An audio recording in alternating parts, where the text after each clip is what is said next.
नमस्ते हजुरहरूलाई मेरो यो छोटो मिनी ब्लगमा हजुरलाई स्वागत छ। आज तपाईँहरूसँगै म बाहिरको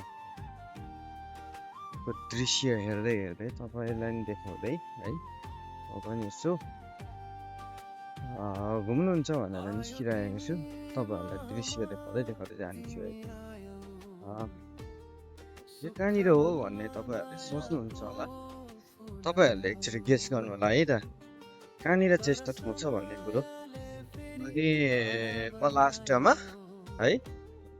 चाहिँ म आफै भनिदिने छु है त कहाँनिर रहेछ। अनि तपाईँहरूले गेस गरेको र तपाईँहरूले सोच्नु भएको, गेस गरिरहनु भएको र मैले भनेकोमा मिल्दो रहेछ कि रहेन भन्ने कुरो है त। यस्तो चाहिँ योहरू देख्दाखेरि त सायद चिन्नुहुन्छ होला हजुरहरूले, कुन ठाउँ होला जस्तो लाग्छ।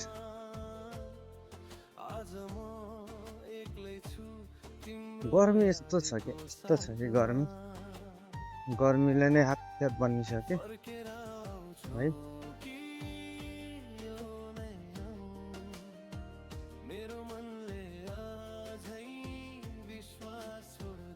यो त चिन्नुहुन्छ होला हजुरहरूले, जहाँसम्म लाग्छ मलाई तपाईँहरूले चिन्नुहुन्छ त्यो चिजहरू देख्दाखेरि कहाँनिर हो भन्ने। आम्मा कस्तो तातो हावा आउँदैछ, छिटो आफू पुग्ने ठाउँमा नपुगी भएन के म। धेरै गर्मी भयो, अति नै तातो छ यहाँनिर।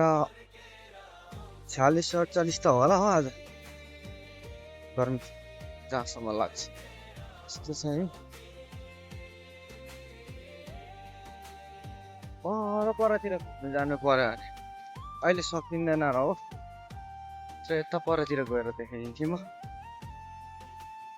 ठाउँ चाहिँ केही छैन, कस्तो छैन, तर जे होस् त्यहाँनिर त्यस्तो खुल्ला ठाउँ होइन, हावा सरर आउने ठाउँ छ त्यहाँनिर।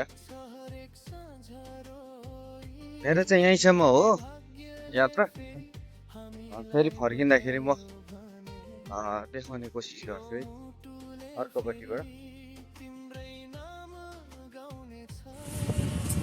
यहाँनिर एउटा होटेल छ है, यो होटेल हो। यहाँ एउटा होटेल छ, यो एउटा भयो, दुईवटा यो मसिनो होटेल छ यहाँ। अनि यहाँ एउटा नयाँ बिल्डिङ बनिँदैछ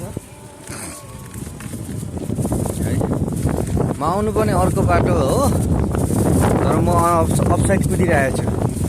किन अफसाइड कुदिरहेको छु भने मेरो दोकानै त्यता परिदियो, अफसाइड परिदियो दोकान नै, त्यही भएर अफसाइड कुद्नु पर्यो म है।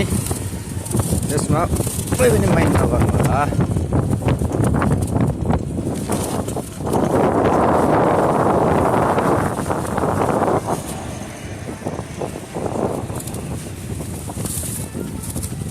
के भन्नु, अफसाइड नै भयो नि, अब कुद्नै पर्यो दिल्ली। अहिले आएर ठोकिदियो भने छैन, झड्याम्म पारिदियो भने हैरान। आम्मा यस्तो तातो हावा छ कि के भनौँ, भन्न र बोल्न सकिँदैन।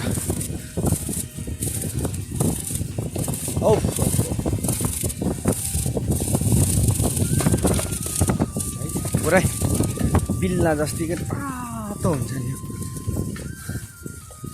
बिल्ला जस्तै बनाइसक्यो घामले, तातोको कारणले।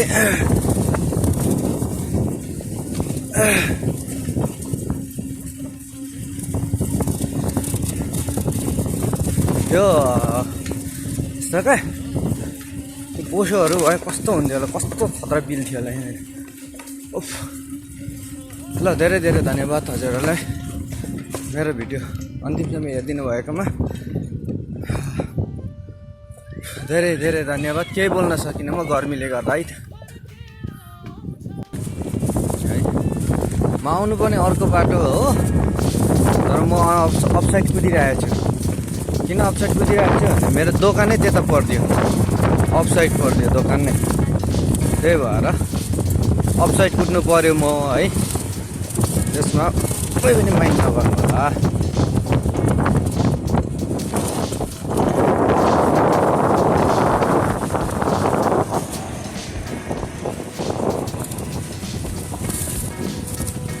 किन अफसाइड नै भयो नि, अब कुद्नै पर्यो दिल्ली। अहिले आएर आम्मा ठोकिदियो भने छैन, झड्याम्म पारिदियो भने हैरान। आम्मा यस्तो तातो हावा छ कि के भनौँ, भन्न र बोल्न सकिँदैन। औ